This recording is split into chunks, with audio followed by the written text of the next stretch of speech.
This lens costs $160. It's full frame, it has autofocus, it has an aperture ring, some weather sealing, and even a USB-C port. So either this is the best budget lens that no one is talking about, or it's a complete disaster. And after testing it over the last couple of weeks, I think it might be a little bit of both. It gets shockingly close to being great and then completely falls apart in two specific areas. So the real question isn't, is it good, but it's, who is this lens for and when will it betray you? This is the 7 Artisans 40mm f2.5, and this is the Sony E-mount version with L-mount and Nikon Z coming allegedly at some point in the future. 40mm as a focal length is a bit of a Goldilocks middle child of the popular 35mm and most popular 50mm, and that makes it feel natural. It's neither too wide nor too tight. It's that human eye focal length, quote unquote, that all of the YouTuber influencers talk about. Physically speaking, this lens is a bit hilarious. It weighs 90 grams, which means when it's on your camera, it feels like it's not on your camera. f2.5 aperture, 46mm front filter thread, and an aperture ring with some nice clicks. Autofocus switch, even a tiny focus hold button. The build is quite cheap plastic, no surprise there. However, it does have a metal mount, a weather sealing gasket, and even a USB-C port for firmware updates. It doesn't feel nearly as premium as the all-metal SG Image 25mm, but that lens doesn't have the aperture ring, the switch, or the button, and it is for APS-C after all. So it is a functional lens, but the focus ring is not great. It's tiny, so gripping it without accidentally twisting the aperture ring is tough, and it's hard to turn, not particularly smooth either.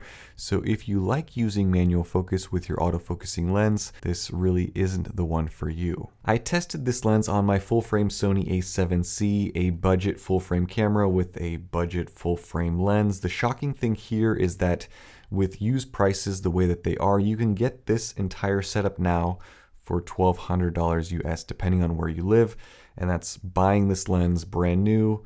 So let's take a look at some samples. All of these are straight out of the camera, no edits or filters, and let's talk about the performance. Optically, you get some very solid sharpness in the center of the frame. The colors are vibrant and contrast levels are great. The corners, also wide open at f2.5, are very sharp, much to my surprise.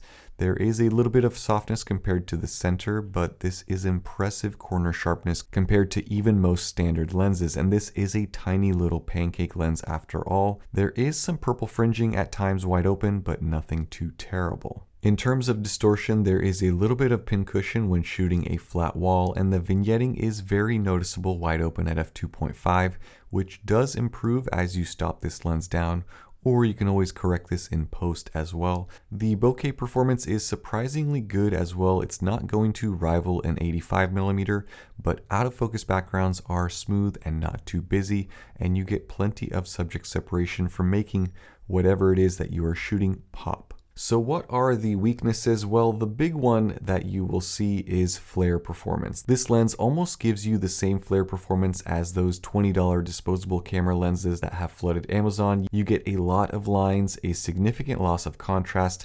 I think this is a step beyond justifiable by saying that this, well, it's got a little character. This is a lot of character that's trying to step in and replace your main character.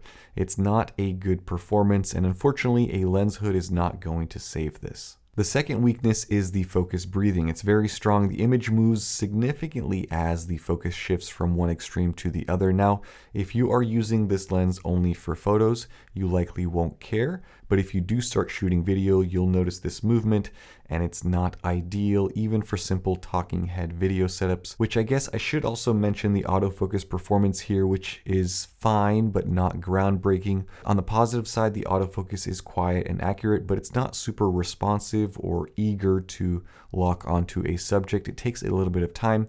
Moral of the story is I wouldn't recommend this lens for video work, but for photography, I think it's perfectly fine. If you are a photographer then who shoots a lot of backlit scenes, sunsets, or even night shots with lights, I think this lens will fight you. But if you avoid strong direct light, it's remarkably good, specifically because it's so small and so light.